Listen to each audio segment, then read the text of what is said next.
Good day there once again viewers, your mate Kamikaze78 here, and today guys we're going to be welcoming some more Apex Legends content to the channel. In this video we're going to be starting a two-part series, taking a brief look at the weapons of the Apex arena, discussing how each of the weapons in each category performs from a handling and damage perspective, so that you can build the perfect loadout to conquer the arena with. Today we're going to look at pistols, SMGs and shotguns, and in the next video we will discuss ARs, LMGs and sniper rifles. If you guys want to see some more comprehensive reviews and guides for each weapon, let me know in the comment section down below. But without further ado, let's get into the breakdowns of the weapons. Starting us off, let's take a look at the smaller pieces that you'll come across, the pistols. Starting us with the most basic pistol of the batch, we have the P2020, the semi-automatic pistol using small ammunition. The weapon deals 12 damage per round with body shots and 18 damage per round with headshots with a 10-round magazine. This means that the weapon can potentially deal 120 to 180 damage per mag if all of your shots connect, and with a potential DPS of 100, if you can perfectly time your follow-up shots, the weapon in the early game has a lot of potential to down a target quickly when in a pinch. However, with the low alpha damage and overall DPS, the weapon will begin to show its shortcomings in the later stages of the game against high tier shields, regardless of magazine improvements. Even in the early game, a low tier shield can potentially ruin this weapon, so as a result, I would only ever suggest picking it up as a self-defense mechanism, but trade it out as soon as you can if you find something better. The RE45 takes the P2020's damage and lowers it to 11 for body shots and 16 for headshots, and introduces a full auto fire mode of 750 rounds per minute. Now, while the 15 round magazine is slightly more generous than what the P2020 provides, it will disappear bloody quickly thanks to the 750 round per minute fire rate here, which again really limits the capacity of the weapon to deal major damage to a well-shielded opponent in the mid-game. With that said though, if you happen to score some magazine upgrades, it could be a solid choice to take into the mid-game if no other options present themselves. But just be sure to place your shots well here. If you start a burst without actually aiming at the target, you'll run out of ammo extremely quickly, and you'll find yourself quickly out of ammo and shit out of luck.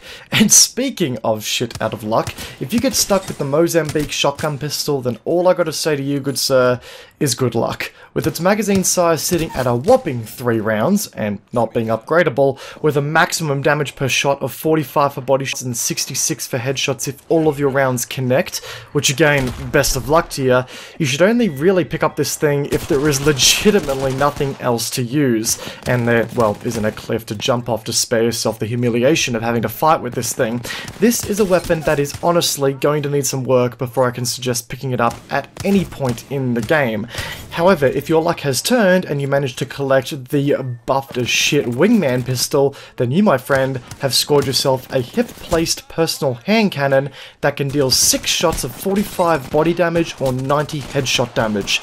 This thing is an absolute beast if you can aim, and a great way to cripple an enemy quickly when combined with any DPS your teammates can provide. It will only take 2 shots to down an unshielded target with headshots, or 3 shots on a completely shielded target, which is devastating considering how fast you can actually fire this weapon. If you're lucky enough to come across the Skull Piercer hop-up attachment as well, then this weapon becomes just that little bit more lethal when you're using it and scoring them juicy headshots. What I will say as well is that if you aren't too confident with your accuracy in first-person shooters yet, this is a great weapon to train with, and when you start nailing that constant damage, it feels bloody fantastic. There is going to be a bit of frustration trying to get used to using this weapon, but when you get the hang of it and when you start nailing those brutal hits, it can be the most rewarding pistol of the bunch to hold onto into the late game if your accuracy is high enough, and it's something great to improve your accuracy with over time. Anyway, moving on to the next weapon category, we find ourselves at the SMGs, and starting us off with what could be considered the more traditional SMG on the battlefield, we have the R99. And if I were to describe this weapon in 2 words, it would be bullet vomit. This weapon has the fastest rate of fire in the game of 1080 rounds per minute. Basically 1080p, but in the form of rounds per minute. And while the damage is identical to that of the P2020, you can down a target with full health and shields in just under a second, featuring a DPS of 220. Truth be told, if you can keep your crosshairs on target and you get into a close quarters scuff, then this is one of the most devastating weapons to embrace the battlefield and can be a true actor in who wins an engagement.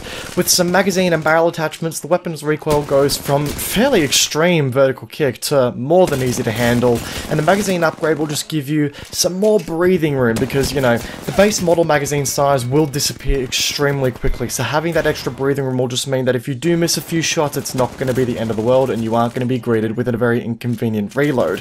If you find this weapon and have a fairly aggressive playstyle, this is a weapon to take 110%. The Prolwer PDW is the next weapon on the board here and is a new addition to the Titanfall universe in this game. Now, let's say you want an SMG that is more 5-round burst. This means that you can score a total of 70 damage if you land all of your body shots per burst, and 105 damage if you land all headshots in a burst. So, out of the box, the weapon can be fairly brutal if you land all of your hits with the 5-round burst. But, you know, we all know that SMGs are mainly for CQC use, and if you want a decent burst fire weapon, you may as well take the Hemlock rifle. It's going to be better at its job, and we'll discuss that more so in the next video. So, why take the Prowler? Because you could find yourself the selective fire hop-up attachment. This attachment gives the Prowler an option to switch to full auto fire mode, which on this kind of damage profile at the fire rate that it offers with its low end recoil makes this weapon an absolute powerhouse. If you sort of want a weapon that sits between the R99 and the Hemlock and you're more of a CQC type of player, this is certainly the weapon for you and will definitely make you feel right at home as a CQC player. And lastly, we have the Alternator. This is your starter SMG, the SMG that you collect at the start of a game for self-defense if no other options are present.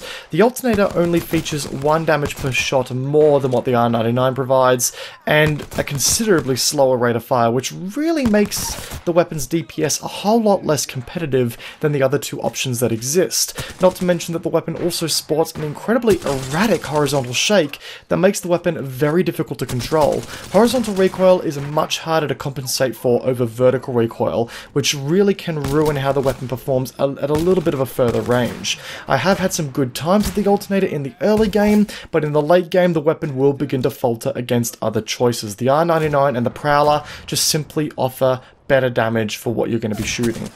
And lastly, we arrive at shotguns. Shotguns are quickly becoming one of the more popular weapon classes for players of a more aggressive nature to take into the game into the later stages. The movement and the pacing and even some of the character abilities in this game just cater to shotguns entirely, making them incredibly viable options. The EVA-8 will be the most recognizable shotgun to Titanfall veterans, as this shotgun built a hell of a reputation in those games for being completely devastating. In Apex Legends, however, the weapon hasn't seen as much praise. The weapon features a 9 pellet shell that deals 7 damage to the body and 10 damage to the head per pellet, which totals at a potential 63 damage body shot or a 90 damage headshot. So the weapon doesn't have the capacity to completely fuck someone up in one shot, but it is a lot more forgiving than the other shotguns in the game due to having the highest rate of fire in the class. If anything, this is a great shotgun to learn with as you start to learn how to make the most of your close quarters fuck yous that you can start throwing at the enemies to take advantage of more satisfying options. I'm of course talking about the glory that is the Peacekeeper, another new addition to the Titanfall universe in Apex Legends. This weapon is a level action shotgun featuring an 11 pellet shell that deals 10 damage to the body and 15 damage to the head for a potential damage of 110 to the body and 165 to the head, which means that yes, you can one-shot someone with this shotgun if they're completely unshielded. And just to make matters worse, no matter the shielding, you can also two-shot someone if you keep them in your crosshairs and score a hit on all pellets. Demolishing someone with this shotgun is, truth be told, incredibly satisfying, and if you can keep your crosshairs on the target, then this is one of the most deadly weapons to use in the CQC arena. It can honestly turn a fight completely in your favor, and if you have a squad of of these in the enemy's faces, it's a fairly disorientating thing to go against. But what if the weapon's effective range could be pushed even further? I bring you the Precision Choke hop-up attachment available to this weapon, which allows for it to charge itself up while you're aiming down sights. The result? The weapon fires an extremely concentrated volley of pellets towards the target that have an effective range that really pushes the limit of insanity. The kind of damage that I've scored on targets just taking what I thought was a pot shot with this weapon at a medium range with this hop-up attachment was insane. Let me just say that if you can score the Peacekeeper with its optimal kit, then you have an extremely powerful weapon to take into the long run that can be used in pretty much any situation to at least score some damage on a target. But if you thought the Peacekeeper was amazing, then let me just, mose you on down this way and introduce you to the first legendary weapon that we can have the pleasure of finding in care packages, the Mastiff. The Mastiff will be remembered by Titanfall 2 gamers as a niche shotgun, something that wasn't the go-to, but wasn't exactly hot garbage either. The Mozambique still held that title. Well, in this game, it's now the king of the arena. It is only obtainable in care packages, as far as I know, so the risk is high but well worth it. The weapon contains 8 pellets per shot, which each deal 18 damage to the body and a whopping 36 damage to the head, which totals at 144 damage potential for body shots and 288 fucking damage potential for headshots. The unfortunate thing is that it is going to be very unlikely to nail these maximum damage values unless you are literally in hugging distance of an enemy, as the spread of this shotgun is entirely horizontal. It fires on a flat horizontal arc as opposed to having a circular cluster that tends to exist in other shotguns.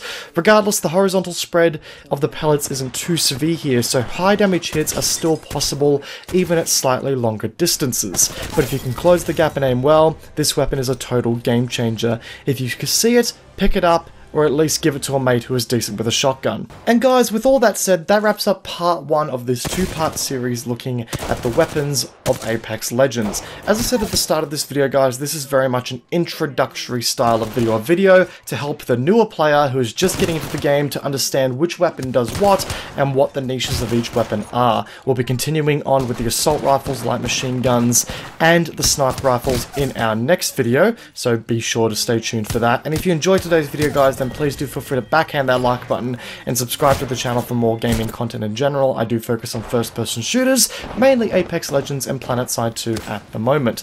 If you guys want to see a particular weapon review or guide for Apex Legends, let me know in the comment section down below, and I'd be more than happy to start sifting through those comments and do my best to get to each and every video idea that you guys put forward. I'm really happy to sort of start exploring Apex Legends in a more deep manner for you guys. Once again, guys, hope you enjoyed today's video. Peace out, and I'll see you guys all in the next one. Take care, guys. Have a good one.